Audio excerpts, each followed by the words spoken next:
Hello everyone, welcome back to our YouTube channel creative कल। आज हम पढ़ने वाले हैं chapter 7 diversity in living organism, biology का 7 चैप्टर। हाँ, ये term first and term second में नहीं आ रहा है, मतलब ये ऐसा नहीं बोल सकते इम्पोर्टेंट नहीं है। ऑल्सो इम्पॉर्टेंट है बायोलॉजी स्टूडेंट के लिए जो कि 11th में जाके बायोलॉजी सब्जेक्ट को चूज़ करेगा, उसके अंदर भी ये 11 चैप्टर ज़रूर आएगा। तो इस वीडियो को स्किप मत करना, हम इसके अंदर पूरा का पूरा सारे पार्ट्स कवर करेंगे, plus notes, internal outer questions, MCQs, true false, filling the blanks, one word questions and many other questions, खूब सारे, और assertion based questions बहुत सारे हम इसमें करने वाले हैं। और हर वीडियो का पार्ट होगा तो हम ऐसे कवर अप करेंगे जैसे फर्स्ट पार्ट के बाद हम उसका पूरे नोट्स, उसके क्वेश्चन आंसर्स वगैरह सब प्रोवाइड करेंगे। So please check out from my channel and also like, subscribe and share my video.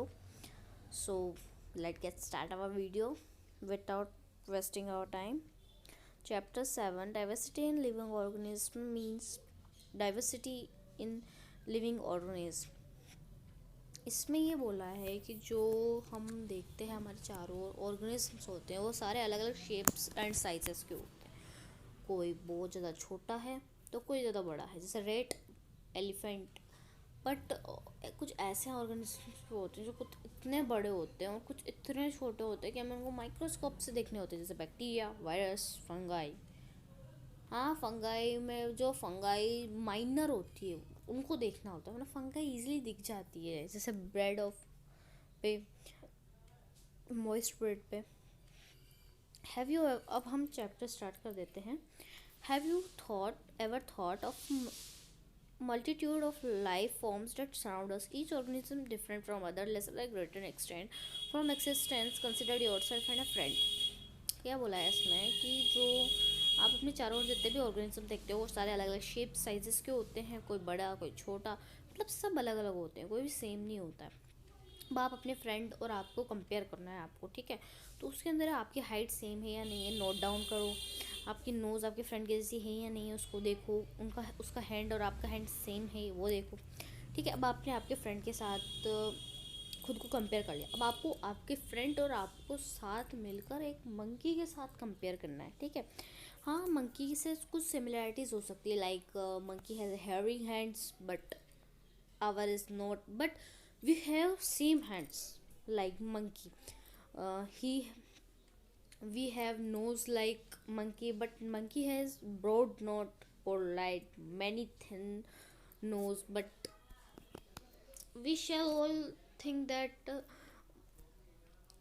monkey has some similarities and dissimilarities, but हम कह सकते हैं कि वो जो है मंकी वो सेम है और कहीं हद तक नहीं भी है, क्योंकि उसके जो पैर हैं like legs of monkey is similar to us, but उसके हेयर ही ज़्यादा होते हैं, ठीक है।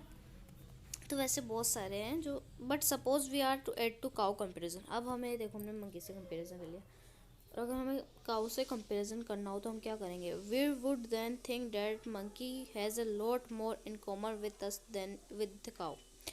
हम देखेंगे कि जितने मंकी से हम जितने कॉमन दिख रहे थे उतने हम काउ से नहीं होंगे, क्योंकि काउ के हैंड्स अलग होते हैं, हैंड्स नहीं, लैग्स उसके होते हैं अलग से, इस तरीके के, लाइक दैट। ये ऐसे होते हैं, और मंकी के होते हैं वो अपने जैसे होते हैं। सो कहीं ना कहीं हमें सिमिलरिटीज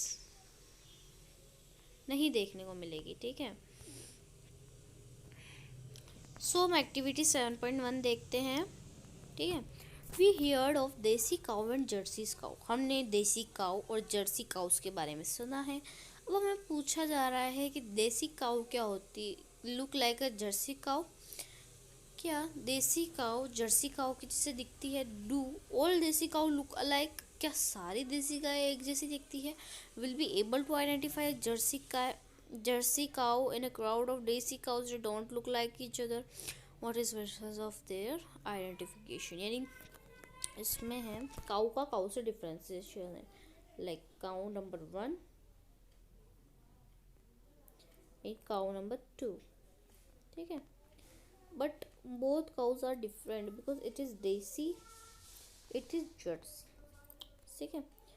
और हम देख सकते हैं कि देसी काऊ जो होती है वो आप जो नॉर्मली काऊ देखते हो वैसी होती है, और जो जर्सी काऊ होती है वो थोड़ी डिफरेंट होती है।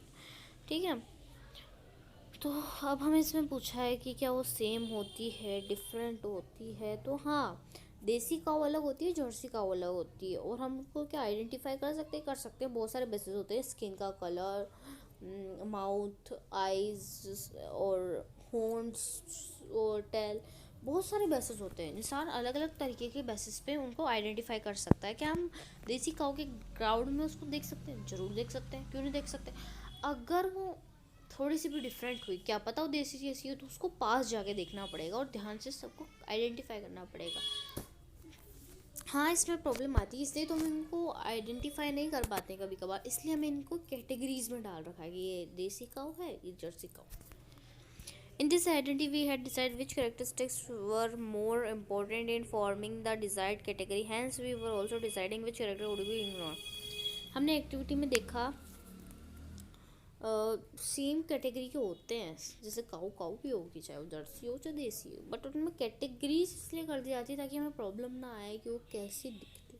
Hence we were also deciding which characteristic would be ignore. अब हमें ये भी पता होना चाहिए कि वो कैसी कैसी कैरेक्टरिस्टिक्स है जो हम इग्नोर कर देते हैं मगर हमें करनी नहीं चाहिए। कि जैसे मैं आपको एक एग्जांपल बताऊँ ड्राइंग से। इसमें ड्राइंग इतनी अच्छी नहीं है मगर फिर भी देख लो।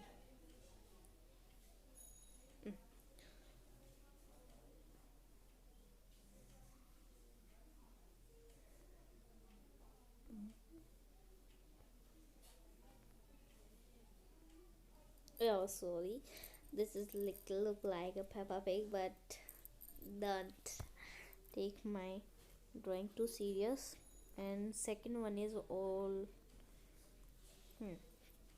So differentiation between that, it has two color but it has single color. So हम इसके अकॉर्डिंग भी डिफ्रेंशिएट कर सकते हैं। ठीक है, इसलिए हम इसको इग्नोर नहीं कर सकते। मैंने बोला ना, इसमें इग्नोर क्यों नहीं कर सकते, क्या कुछ कुछ डिफ्रेंशिएशन होते हैं। Now think of all the different forms in which life occurs on earth. अब हमें सोचना है कि भाई कितने टाइप्स के फॉर्म्स होते हैं जो कि अर्थ पे होते हैं। One hand we have microscopic bacteria. एक तरफ होते हैं माइक्रोस्कोपिक बैक्टीरिया जो कि होते हैं अपने बैक्टीरिया बहुत सारे होते हैं, वायरसेस। और दूसरी तरफ होते हैं ब्लू व्हेल। एक तरफ है माइक्रोस्कोपिक बैक्टीरिया जिन्हें हमें माइक्रोस्कोप लगा के दिखना पड़ रहा है, और एक तरफ है हमारे ब्लू व्हेल जो कि बिना माइक्रोस्कोप के दिख रही है। यानी ये डिफ्रेंशिएशन है साइज का। While on other hand we have blue whale and redwood trees of California of size 30 meter and yes, ये वाला इम्पोर्टेंट है। ये थोड़ा इम्पोर्टेंट है, ये टिक कर लेना।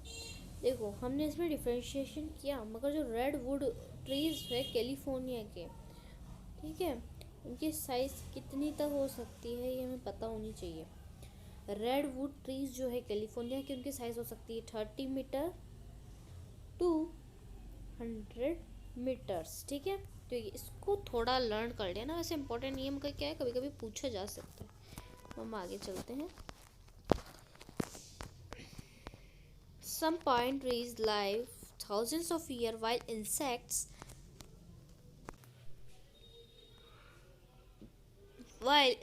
like mosquito die within a few days.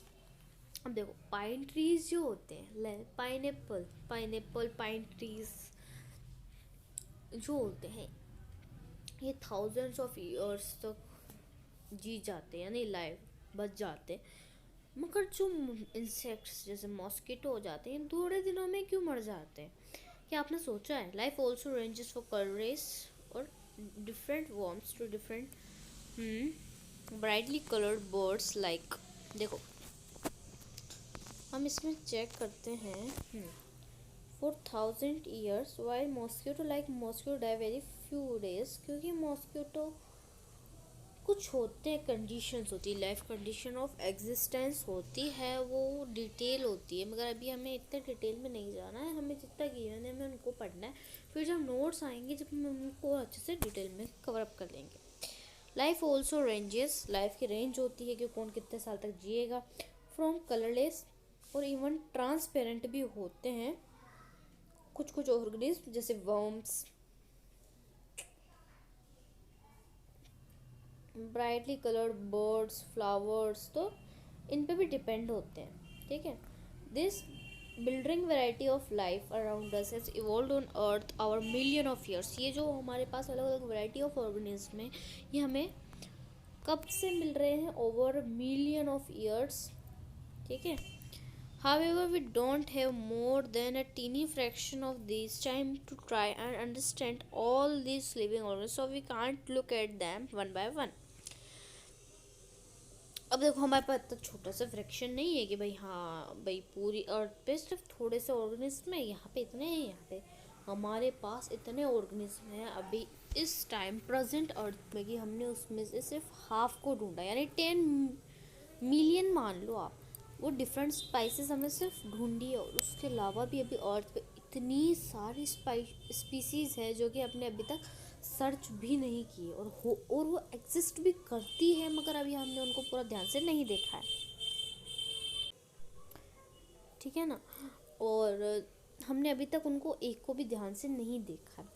Instead we look for similarities among the organism. अब हमने इनको डिवाइडेड किस तरीके से किया है कि भाई जो ऐसे दिखते हैं ऑर्गेनिज्म उनको इसमें डाल दो, जैसे कॉकरोचेस नहीं, थोड़ा डिफरेंट लेते हैं, जो हाँ डॉग लेते हैं, डॉग। वाइट डॉग्स देखे ना हमें, लेजी डॉग्स जैसे बोलते हैं, जो हेयरी होते हैं, वो हेयरी डॉग्स को एक जगह कर दो, और without hairy dogs only coloured dogs को अलग कर दो, और जो सिंपल डॉग्स होते हैं उनको अलग कर दो। ऐसे खूब सारे डॉग्स को कैटेगराइज किया है कि हम इनको बोल सकते हैं कि ये हेयरी डॉग्स है, ये सिंपल डॉग्स है, ये ऐसे डॉग्स है, ये वैसे डॉग्स है, तो हमने इनको भी कैटेगराइज्ड किया हुआ है। तो इन्हीं के बेसिस पे हमने किया हुआ है, सिमिलरिटीज़ के चक्कर में कि ये पूरे हेयरी है तो ये सारे ये वाले डॉग्स है, ये सारे के सारे सिंपल है तो ये वाले हैं, ठीक है।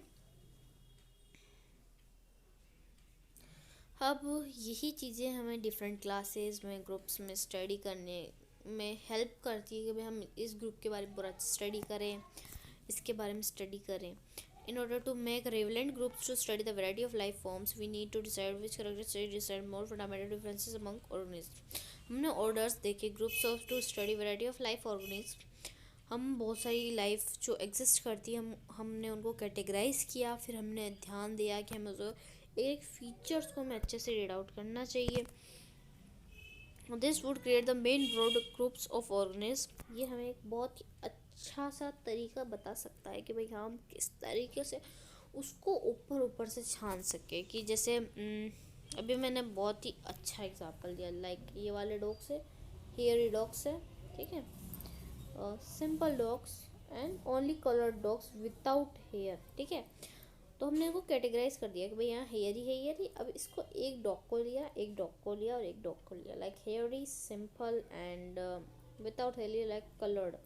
अब हमने इनकी स्टडी की, इनके फंडामेंटल्स देखे कि भाई इनके क्या क्या जो पार्ट्स ये सेम हो, और अगर नहीं है तो क्यों नहीं है। तो हमने इनके अकॉर्डिंग इनकी स्टडी की है कि स्मॉल है, बड़े हैं, छोटे हैं, हेयरी है, कैसे हैं, किस लेस इनकी कैरेक्टरिस्टिक इनके लिए इम्पोर्टेंट है, कैसी लेस इम्पोर्टेंस है, तो वो सब कुछ हमने इनके बारे में स्टडी कर सकते हैं।